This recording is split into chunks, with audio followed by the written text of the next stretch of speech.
when teachers come to I think, sessions for the very first time, it can be very overwhelming. And I must admit that by about 2/3 of the way through the first day, that's where I was. It's a lot of kind of information to take in terms of changing your pedagogy, in terms of your strategies that you're going to be using in the classroom. I think that teachers in general, and secondary teachers in particular, you know, when they get introduced to something like this, think that they need to do it all at the same time. So for me, that's where I got to, in the sense that I was thinking, oh my goodness, how am I going to do this in 3 classrooms, five days a week for an entire school year all the time?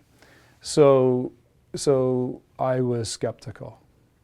And I found it very difficult in the beginning to try and be able to see how these strategies that seem to work so well for me, particularly in the elementary school setting and in the humanities or languages, where I could see, I don't even teach those subjects, and I could see where the applications would be for these strategies there, but I found it more difficult to actually kind of find where to actually integrate those strategies into a secondary science classroom.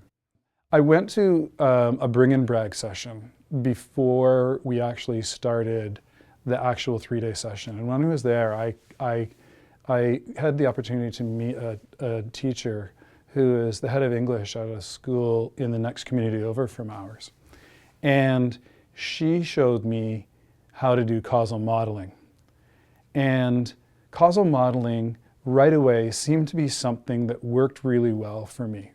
And I went home that day and I was so excited about it that I wanted to actually share it with my own children, because I wanted them to see it, because I thought it was a really valuable tool to be able to allow them to succeed in their own school. And then after that, I took it into my science classroom and used causal modeling as a way to help students see connections which that aren't necessarily overt, right? That are kind of removed from each other.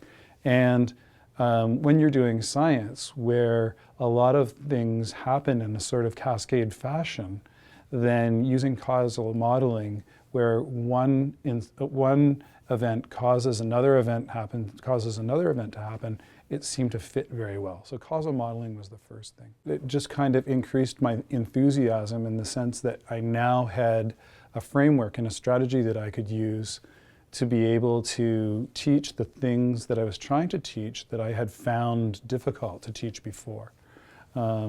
So what I mean by that is I find it very easy to teach the theory and have a lot of strategies in place to do that. But one of the things that's very difficult to do as a teacher, particularly as a science teacher, is to teach students how to learn. And in that sense, I'm concerned with trying to teach students how to do the scientific method. And I think strategies lend themselves in many cases to that very well, to make that bridge for students much easier. For me, the integrative thinking strategies that I've been able to get through Rotman and my exposure to the NPDL